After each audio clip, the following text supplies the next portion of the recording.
अस्सलामुअलैकुम my YouTube family, उम्मीद करती हूँ कि आप सब खैरियत से होंगे। आज मैं आप सबके लिए लेकर आई हूँ चुकंदर पालक गोश्त की रेसिपी। और इस रेसिपी को बनाने के लिए हमें जिन इंग्रेडिएंट्स की ज़रूरत पड़ेगी उसमें है चुकंदर 1 किलो पत्तों के साथ, और पालक लिया हमने आधा किलो, बीफ लिया है आधा किलो हड्डी के साथ, 2 टमाटर लिए थे उन्हें स्लाइस कट कर लिया है, 2 प्याज ली थी उन्हें भी स्लाइस कट कर लिया है, 1 टेबल स्पून धनिया पाउडर, 1 टेबल स्पून अदरक लहसुन का पेस्ट, 8 से 10 हरी मिर्चें, 1 टेबल स्पून नमक। बिस्मिल्लाहिर्रहमानिर्रहीम। एक पैन लेंगे, उसमें सारी वेजिटेबल्स को ट्रांसफ़र कर देंगे,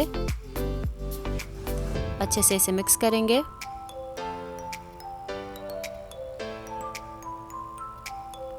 और इसकी लिड लगाकर इसे तब तक पकाएंगे जब तक हमारी वेजिटेबल्स सॉफ्ट हो जाएं।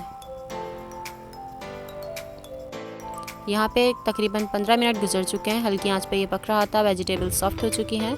अब इसमें गोश्त ऐड कर देंगे, अच्छे से मिक्स करेंगे और इसकी लिड लगाकर हल्की आंच पर इसे पकाएंगे ताकि जो चुकंदर और पालक वगैरह का जो पानी है उसी के साथ जो हमारा बीफ है वो गल जाए। 30 से 35 मिनट लगे हैं, हमारा जो बीफ है वो बिल्कुल गल चुका है। अब हम इसमें अच्छे से वॉश करके मेथी ऐड करेंगे, क्योंकि मेथी में मिट्टी बहुत होती है। इसे अच्छे से वॉश करके इसमें मेथी ऐड करेंगे और इसे मिक्स करेंगे और इसे इतना पकाएंगे कि इसका पानी ड्राई हो जाए और मेथी अच्छे से मिक्स हो जाए।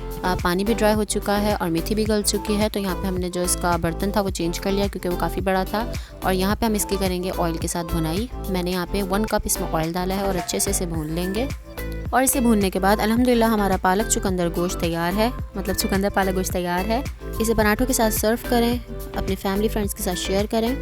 उम्मीद करती हूँ आपको मेरी रेसिपी पसंद आई होगी। मेरे चैनल को सब्सक्राइब करना मत भूलिएगा और अगली वीडियो में मिलेंगे इंशाल्लाह। तब तक के लिए अल्लाह हाफ़िज़। अपना बहुत सारा ख्याल रखिएगा और मुझे भी दुआ में याद रखिएगा।